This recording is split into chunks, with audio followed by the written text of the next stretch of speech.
Good morning, site teams. I'm going to try this Zoom video for you one more time. I was having some pretty major technical difficulties yesterday, so I was able to provide you with some of the training materials, and then I also wanted to supplement it with this video so that you can see Zoom in action. So I'm on Zoom right now, and I hit record, and I'm going to share my screen.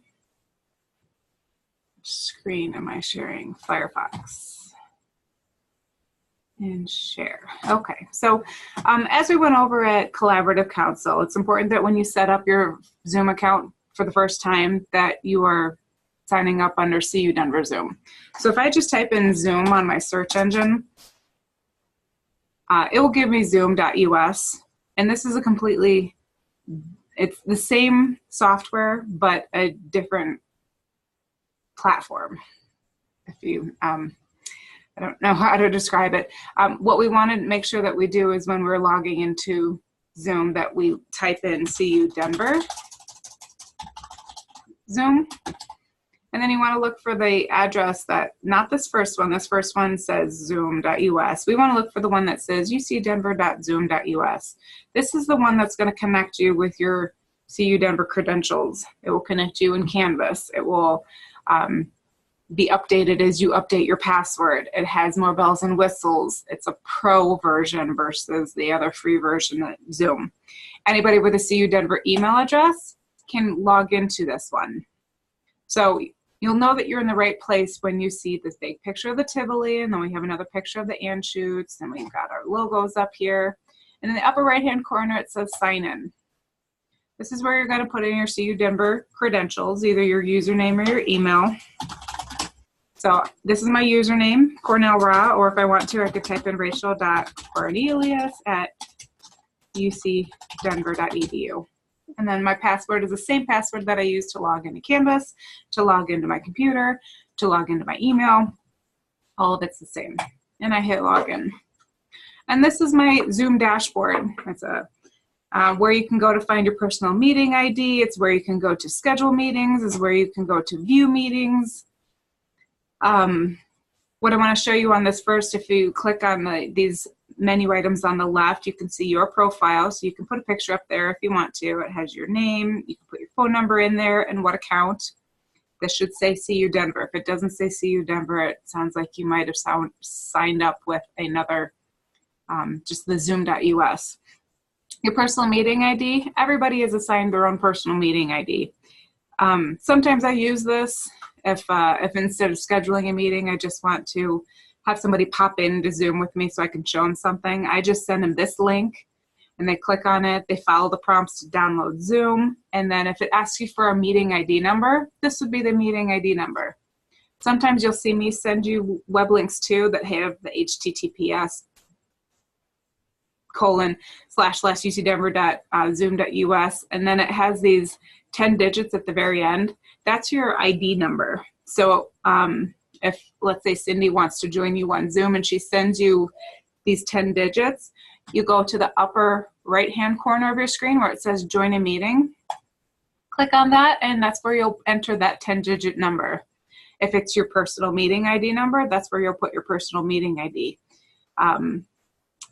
If you want to schedule a meeting, not with your personal ID meeting, and sometimes I might suggest that, your personal meeting ID, if you've sent it out a couple of times, then a lot of people might have it, and then let's say you're doing something that's sensitive material and you want to make sure that it's very confidential. If you send out this meeting ID number, at any time anybody can pop in there, not that they would, but just to make sure that you have maintained security and confidentiality regarding this meeting, I'd encourage you to click on meetings from this menu on the left hand side, and then you'll click on schedule a new meeting. This is where, let's say instead of driving out to your schools, you want to meet somebody virtually to talk about their CLC. So we'll talk about like CLC on Thursday, CLC for, let's say 9/27. You can enter a description, say I'm meeting with individual students on this day to go over the CLCs. You'll put your when, so I'll change it to Thursday, and let's say I want it at 1 o'clock in the afternoon. It's going to be about 1 hour and 30 minutes. Let's leave the time zone alone. If it's a reoccurring meeting, you can select this and it will reoccur on that person's calendar every week. And you can change it daily, weekly, monthly. You could have how many days you want in between and when you want it to end. I don't typically use recurring meetings on Zoom unless I'm meeting with somebody the same time every week, and it's always via Zoom. But typically we use Zoom when you're stuck somewhere or when you can't leave the house or you don't want to leave the house. Registration, I wouldn't select that. You'll see down here we have video options, so we want to make sure that the video is on for the host, which would be you, and then the participants would be on as well. Audio, I would leave this selected as both. That means that they will provide you with a telephone number as well as a link so that they can all join you in the same room. I've had a couple instances where I'm meeting with Cindy and Antoine's supposed to be on, but he's stuck on a train, so he'll call in and he can still be on the same meeting room with us in Zoom, but he's doing it via his phone. And there's some other meeting options. This one I always encourage you to have selected, enable join before host. That's in case you're running late. Your participants are still able to get in the room and maybe they can get started, they can start introducing themselves, and then you can join. But if this is deselected, nobody can get into the Zoom meeting room until you're there, or until the host is there. Again, you could use your personal meeting ID, but if you don't select this, it's just going to generate a random 10-digit meeting ID number for you. And if you're scheduling one-off meetings, I'd encourage you just to have them generate a number for you, or you're welcome to use this one. I can't really describe why I'm kind of stuck on this meeting ID number.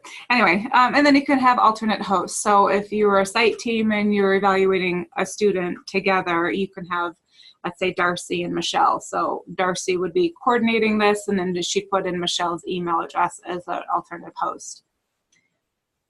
Then you'll hit save, and it's going to ask you if you want to put this on your calendar. So I've done this before and it didn't show up on my computer, but you have a Google Calendar. So I think a lot of our schools use Google Calendars, and then we have an Outlook calendar. If you have a CU Denver email address, you should also have an Outlook calendar. But if I were to select this, it would pop up a calendar appointment from Outlook where you can invite all your attendees. So if I selected that, it would say all the same information, the date and the time and the what and all the description, and under location it would have this ID number, this Zoom link. And then you can just invite the people that you want to attend. So I could invite all my site teams, or I can invite the students that were in my third internship that need to come to the CLC on the 27th. So you could edit the meeting. If you scroll down, there are a couple other options. So you can review your meeting options, edit the meeting, and start this meeting. I'm not going to do anything about that. Going over on the left-hand menu again, we have a whole slew of settings that you can go and explore. I'm not going to read through all of them, but they have meeting schedule features, and then in the meeting, so when you're talking to somebody, they can chat, or we can do private chats. You can do polling. They have advanced in-meeting sessions, so you can have breakout rooms, closed captionings. You could do email notifications. You could just scroll through here. In the tutorials, the printout, the doc ones that I've sent you, this is where a lot of the other knowledge base and training tutorials, and there's a live training. If you click on any one of these, it will open up how to get started, audio, video, and sharing, meetings. You don't have to worry about billing the account. And see, it took you from your CU Denver to Zoom.us. So it's not really going to have the CU Denver features, but it will answer a lot of your questions about integration and meetings and how to join a meeting, how to record a meeting, and all of that stuff. I'm going to go back to my Zoom. They have video tutorials that you can click on, and they have other videos like how to join a meeting, how to schedule a meeting, meeting controls, schedule a meeting with Google Calendar, with Outlook, and you can probably find any answer that you're looking for within these tutorials or within that other page. If you click on the meetings from your left menu bar, you'll see that this is the meeting that I just set up. You'll see all your previous meetings. And if you want to know what your personal meeting room is, you just click on personal meeting room and this is your number. Recordings talks about how to record it, local recordings. These are all the ones that I've been experimenting with, trying to record for you, and it's not working very well for me, but I'm going to get this one up and going. And then we have your account profile and other, I don't know what this reports is, but anyway, so there's this dashboard that has all of the features that you can possibly need. If you start a meeting, let's say that you are in meetings right now and you just want to start this meeting, you'll hit start. A video, your camera will start working. It'll ask you if you want to attach or connect with your video and connect your computer to audio. Make sure that those are working. Typically, most of the troubleshooting that I found in Zoom is I can't hear you, so there might be a little microphone. If you can see yourself in the screen, I'm going to stop sharing this screen and go back to just Zoom. There's a little microphone in the bottom left-hand corner which will raise up and down with the green as it hears you, and if you don't see that, it's probably not working. So there's a caret right next to it. You select and then make sure that you're using the right microphones.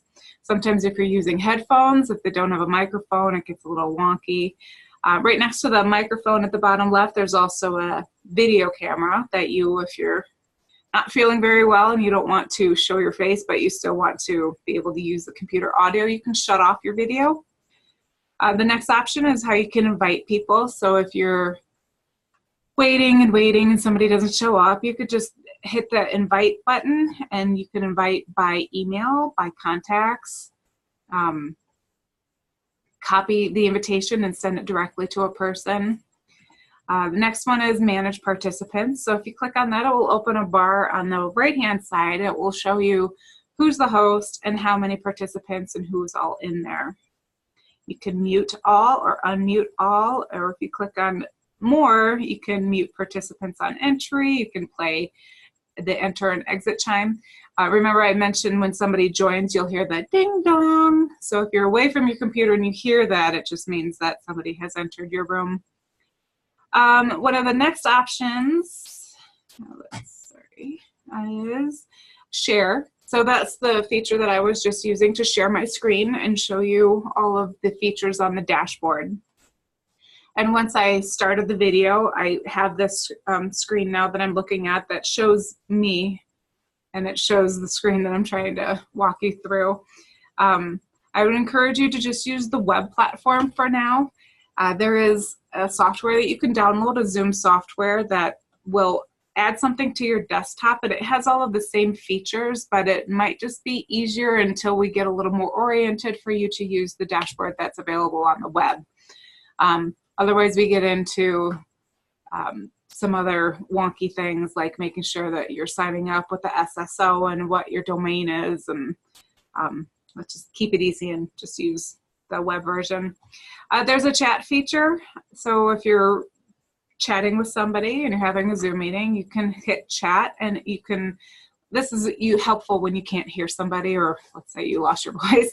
You can chat with everybody and you can select who you want to hear your message, or if you want everybody to see it, there's an everyone option, or you hit the down caret and you can see everybody that's in your room, and you can send a particular message, like a private message, just to that one person.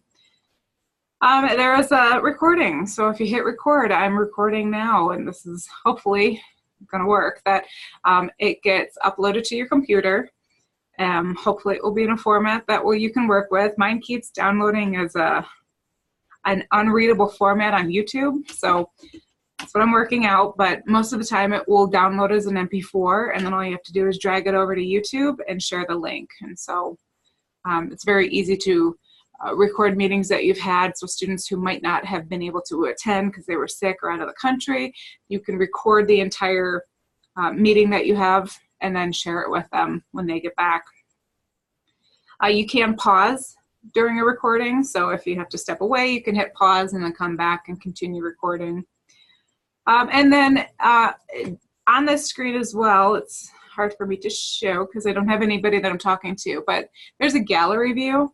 So there's a way that you can set it up so that the person talking, that's the face that you're looking at. But if you want to see everybody at the same time, there's a gallery view so that you can see one person up here, another person, and another person. I believe the capacity, depending on how wide your screen is maybe 4 or 6 people.